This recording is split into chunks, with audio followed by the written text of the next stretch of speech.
Hi. இன்றைக்கி எங்கள் வீட்டில் கேபேஜ் முட்டைகோஸ் பொரியல், அதுக்கப்புறம் சப்பாத்தி. நான் எப்படி வீட்டில் செய்வேன்னு பாருங்கள்.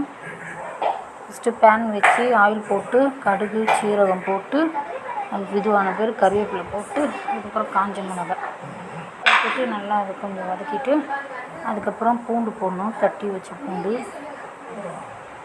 நல்லா ஃப்ரை பண்ணிவிட்டு அதுக்கப்புறம் ஆனியன் வெங்காயம், நான் ஒரு முழு வெங்காயம் வெட்டி வச்சுருக்கேன். அதை போட்டு நல்லா ஃப்ரை பண்ணிவிட்டு அதை கொஞ்சம் நல்லா மூடி வச்சு ஃப்ரை பண்ணிவிட்டு அதுக்கப்புறம் கொஞ்சமாக மஞ்சள்தூள், உப்பு, தேவையான அளவு உப்பு போட்டு நல்லா அதை ஃப்ரை பண்ணிவிட்டு அதுக்கப்புறமா நான் கொஞ்சம் கேரட் இருந்தது, கேரட் சேர்த்துக்கிட்டேன்.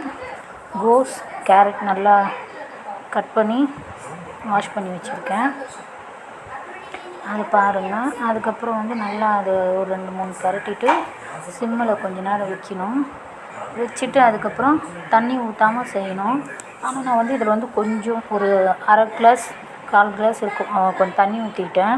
ஏன்னா கோஸ் கொஞ்சம் அதிகமாக இருக்கு இல்லையா, அதனால் ஊற்றிட்டு நல்லா மிக்ஸ் பண்ணி உப்பு பார்த்துட்டு மூடி வச்சுட்டேன். அதுக்கப்புறம் ரெடி ஆகிடுச்சு. ரெடி ஆகிட்டு இன்றைக்கி சப்பாத்தி. நான் எப்போவுமே எல்லா டிஷ்லேயும் கொத்தமல்லி போடுவேன். கொத்தமல்லி எனக்கு ரொம்ப பிடிக்கும். அது போட்டு மூடி வச்சுட்டு சப்பாத்தி நெக்ஸ்ட்டு ரெடி பண்ணி வச்சுருக்கேன். என் வீட்டுக்கார் வந்த பிறகு தான் சப்பாத்தி செய்யணும். ஏன்னா பாப்பா இருக்கா, குட்டி பாப்பா. ரெடி பண்ணி வச்சுருக்கேன். அடுத்த வீடியோவில் பார்க்கலாம். பாய்.